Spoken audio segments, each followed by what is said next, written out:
Wherever you are in the world, welcome to another edition of Jerry's Take on China, and I'm Jerry. Today, I want to look at the Pacific Island nations, and as an Australian citizen, express some of the reasons why I think those countries might be turning to China and the Belt and Road Initiative fail. Pacific Island nations encompass many countries in three regions that we know as Melanesia, literally the Black Islands from Papua New Guinea to New Caledonia. They were apparently so named because the inhabitants were darker skinned. Micronesia, which extends from the Philippines to Hawaii, and Polynesia. Geographically, that's further south, extending all the way to what we now call New Zealand. According to the World Health Organization, if we were to discount the geographically larger islands of Australia, Papua New Guinea in the south, and then the Philippines, Japan, and Indonesia in the north and the west, which all combine to make up a region that we call Oceania, or they border on it as Pacific Rim countries. There are now 15 Pacific Island nations left, some of which, like Wallis and Futuna, most people have never even heard of. Only one of the 15 that the World Health Organization defines as these nations is New Zealand, and it's developed. There are 5 least developed countries: Kiribati, Samoa, Solomon Islands, Tuvalu, and Vanuatu. The rest are developing countries. In other words, there's a lot of poverty in the region. There are also some very serious health concerns, and according to the World Health Organization, non-communicable diseases such as obesity and the associated diabetes and heart risks are the biggest issues. Poverty also causes social issues, high unemployment, tobacco and alcohol abuse, which contribute to poor health. To say that the West has ignored the Pacific Islands would be wrong. From the 16th century, a period of discovery, until about 100 years ago, sailors, castaways, and mutineers used the islands as refuge. They were replenishing points. Around about the 1860s, European missionaries and traders went there to settle and exploit their natural resources. Colonial administrators came along, bringing with them indentured services from places like India and China. They then took from the islands and formed colonial governments. Profits were derived from the export of sandalwood until sandalwood was depleted. Pork, which was exported to colonies in Australia and New Zealand. And from the mid-1800s, the world needed something called copra, coconut oil, and it's used to make soap and candles. Very important. Westerners implemented administration and written laws. Islanders had a less formal, but equally as important traditional legal system.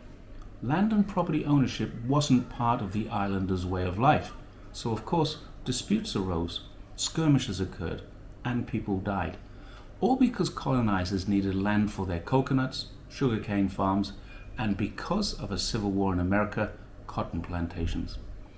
Large numbers of indentured workers who came from India and China worked on those plantations.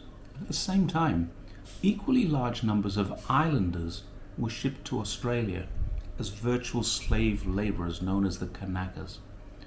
So the region experienced 200 years of land theft, resource exploitation, cultural appropriation through the influence of Christian missionaries, civil disorder, discriminatory legislation, labor abuses, including slavery, forced migration of islanders out of and foreigners into the region.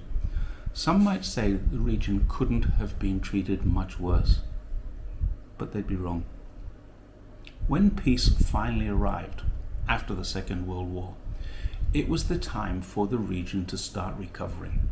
These small countries started to regain independence, and it looked like the horrendous history could be put behind them. But France, Britain, and the USA had other ideas. To top off the horrors and indignities enforced on the inhabitants for the previous 2 centuries, these 3 Western superpowers created a horror story. They each selected areas with local populations, fishing industries, huge future potential for tourism, and all 3 of those things were devastated by the testing of new weapons, some parts of the region became, and remain to this day, nuclear wastelands.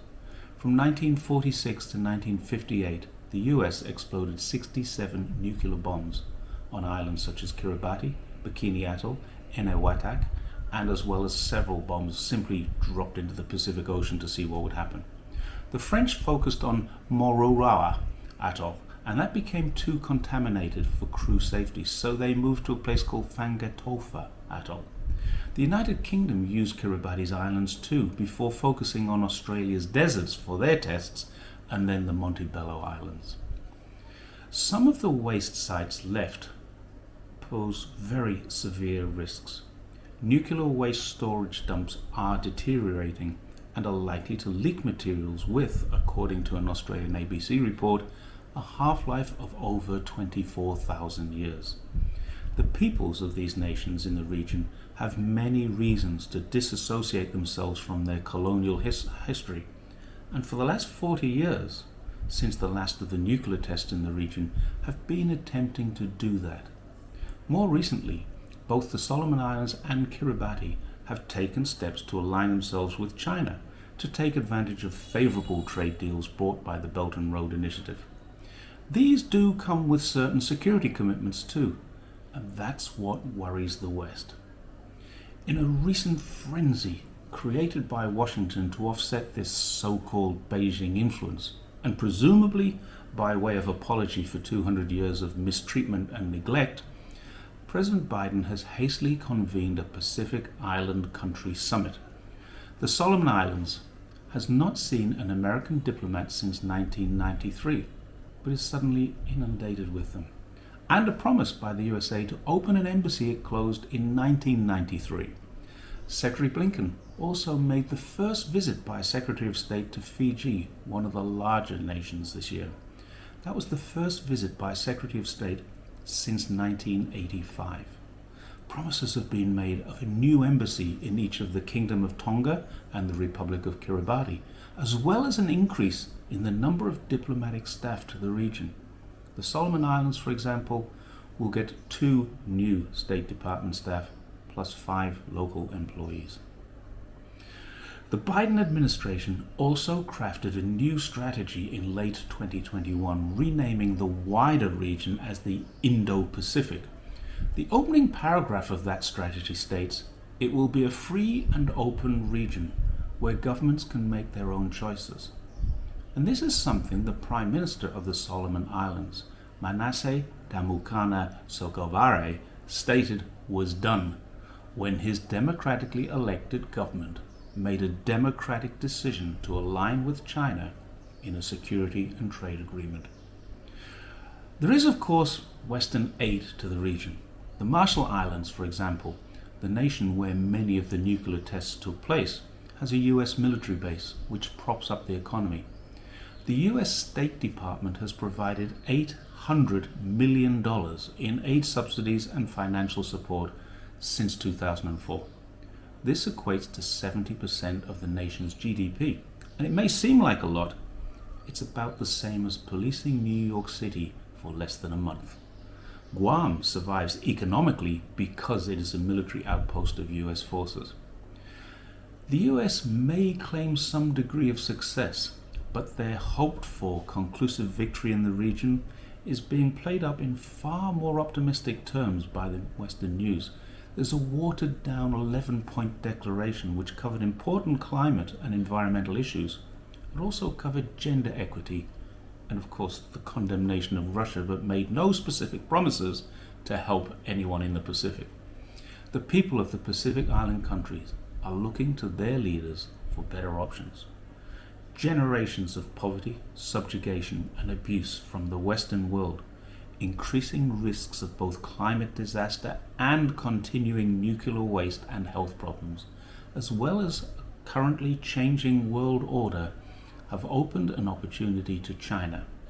And as 3 of the Pacific leaders involved in the summit have already said, according to London's Guardian newspaper, the offer won't solve climate change or provide for our citizens' education and health needs.